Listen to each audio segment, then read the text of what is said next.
Right, hello folks. We've got slight update, but so I've managed to get the rail in.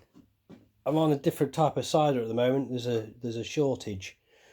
There's something to do with some form of bloody quarantine. But anyway, that all being well, I'm going to be able to crush the first can. It drops. Second can will then follow through and go in. But we'll soon find out.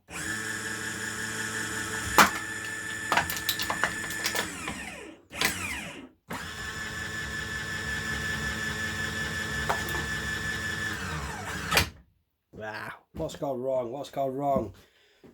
So let's take it out, find out where did it all go wrong. And I think it's going to be that bottom can that's not fell through.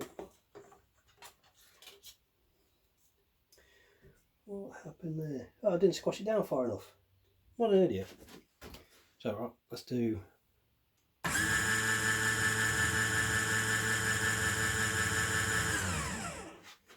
so simulated. Obviously you can tell that I've got another problem. Put these little rails on and it doesn't exactly stop the cans from coming out the side, but hey ho, could be worse. Let's squish it a bit more. More squish.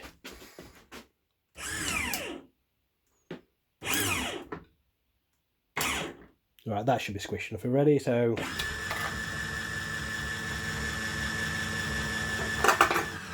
oh, that's gone well. So let's drop the next one into sequence.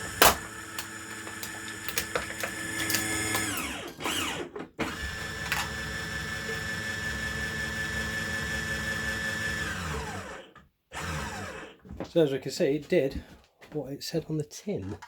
Now, yeah, I'm happy with that. That's all good. Right, so automation next. But by all means, have a bit of a comment on it, and if you've got any suggestions, and I'd be interested to know.